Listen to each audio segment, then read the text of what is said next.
Halo semuanya, selamat pagi. Perkenalkan nama saya Zulfa Aulinuha, saya dari kelas S IPA 204 dengan NIM 120218438. Di kesempatan kali ini saya akan mereview PowerPoint atau materi modul 8 tentang transisi dari analisis ke desain menggunakan desain interaksi. Tujuan dari modul 8 ini adalah menjelaskan tujuan dan elemen dari model desain, mengidentifikasi elemen penting dari diagram komunikasi UML, membuat komunikasi diagram view dari desain model, mengidentifikasi elemen penting dari UML sequence diagram, membuat sequence diagram view dari desain model. Nah, ada peta proses, yaitu stakeholder sebagai pemangku kepentingan, lalu model persyaratan, model arsitektur, dan model desain akan menjadi satu modul solusi dan akan menjadi kode. Selanjutnya memperkenalkan desain model. Model desain dibuat dari model persyaratan, use case, dan model domain. Jadi di dalam model persyaratan itu ada use case dan model domain, dan model desain digabung dengan model arsitektur untuk menghasilkan model solusi. Nah, seperti di gambar ini tadi. Selanjutnya diagram interaksi. Diagram interaksi UML adalah nama kolektif untuk diagram berikut. Di diagram interaksi itu termasuk sequence diagram, communication diagram yang dulu dikenal sebagai nama collaboration diagram, lalu ada diagram interactive overview atau kombinasi diagram aktivitas dan sequence diagram fragments. Lalu step diagram interaksi UML digunakan untuk menunjukkan urutan interaksi yang terjadi antara objek selama satu atau dua use case skenario, sebuah fragmen dari satu skenario kasus penggunaan. Interaksi UML diagram juga digunakan untuk menunjukkan urutan dari interaksi yang terjadi antara sistem dan subsistem. Membandingkan antara analisis dan desain. Kalau analisis itu membantu Anda untuk memodelkan apa yang diketahui tentang proses bisnis yang harus didukung sistem. Contohnya seperti use case dan domain model. Tapi kalau desain itu membantu Anda untuk memodelkan bagaimana sistem akan mendukung proses bisnis. Model desain terdiri dari batas UI komponen, service komponen, dan komponen kesatuan. Analisis ketahanan. Analisis ketahanan adalah proses yang membantu dalam mengidentifikasi komponen desain yang akan diperlukan dalam model desain. Nah, di sini ada use case model, domain model, dan use case skenario menjadi sebuah desain model. Input ini tadi dijelaskan input dari analisis ketahanan dari use case, skenario use case, domain model, dan diagram aktivitas use case jika tersedia. Outputnya menjadi model desain yang biasanya ditangkap dalam diagram interaksi UML dengan komponen desain seperti batas, layanan, dan komponen entitas. Nah, selanjutnya ada komponen batas atau boundary. Nah, di sini komponen batas itu digunakan untuk memodelkan interaksi antara sistem dan aktornya, yaitu pengguna dan sistem eksternal. Nah, di sini ada contohnya. Nah, di sini komponen batas reservation UI. Biasanya yaitu pakai abstraksi layer UI, sensor, antarmuka, komunikasi, dan sebagainya. Komponen UI tingkat tinggi. Setiap komponen batas harus dikaitkan dengan setidaknya satu aktor. Nah, seperti ini, satu aktor. Selanjutnya ada komponen layanan, itu mewakili koordinasi, pengurutan, transaksi, dan kontrol objek lainnya yang sering digunakan untuk merangkum kontrol yang terkait dengan kasus penggunaan tertentu. Nah, seperti ini. Ini membuat pesanan. Nah, mengkoordinasikan aliran kontrol, mengisolasi setiap perubahan alur kerja dari komponen batas dan entitas. Selanjutnya ada komponen entitas. Digunakan untuk memodelkan informasi yang berumur panjang dan sering persisten.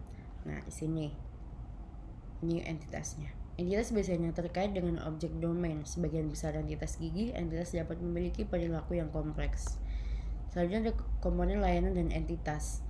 Komponen entitas akan sering memiliki komponen serving yang sesuai. Nah, seperti ini. Ada reservation. Objek layanan akan sering mengontrol objek entitas yang sesuai. Objek layanan dapat mendelegasikan ke objek layanan lain. Selanjutnya ada komponen batas dan entitas. Nah, komponen batas sering dapat mengambil atribut dari komponen entitas. Nah, ini tadi. Komponen entitas mengambil dari get details. Nah, seperti itu. Lalu menjelaskan proses analisis robustness. Di sini pilih use case. Yang kedua, buat diagram komunikasi atau diagram urutan yang memenuhi aktivitas use case. Lalu konversi diagram komunikasi menjadi diagram sequence atau sebaliknya untuk tampilan alternatif atau opsional. Nah, ini mengidentifikasi elemen-elemen diagram komunikasi. Itu ada object node, sequence number, message name, parameters, message direction, stereotype icon, return object, grep. Lalu ada identifikasi elemen dari komunikasi diagram. Itu ada make reservation, nah ini tadi. Lalu identifikasi elemen komunikasi diagram, yaitu ada nama pesan, panah arah, panah padat adalah pesan yang sinkron, panah terbuka adalah pesan yang nggak sinkron, terus nomor urut yang menggambarkan urutan pesan, daftar parameter, kondisi penjaga yang menunjukkan pesan bersyarat, ada parameter pengembalian atau return object. Membuat diagram komunikasi, tempatkan akan dijelaskan langsung di gambar. Yang pertama yaitu meletakkan aktor pada diagram agen pemesanan, lalu mengidentifikasi komponen batas. Di dalam komponen batas itu ada parameter, yaitu kedatangan, tanggal keberangkatan, dan jenis kamar yang diminta. Ini tadi. Lalu mengidentifikasi komponen layanan sesuai dengan permintaan tadi, membuat permintaan kamar. Lalu dia akan membuat reservation service, membuat pesanan. Lalu ada identifikasi entitas komponen. Nah, di sini dia menjadi dari layanan servis tadi, dia akan menjadi sebuah entitas, yaitu membuat reservasi. Lalu mengidentifikasi interaksi tambahan. Nah, di sini interaksi tambahannya ada pemesanan. Di dalam situ ada set rooms dan set quote yang tidak ditampilkan. Seperti ini. Lalu ada mengidentifikasi metode tambahan.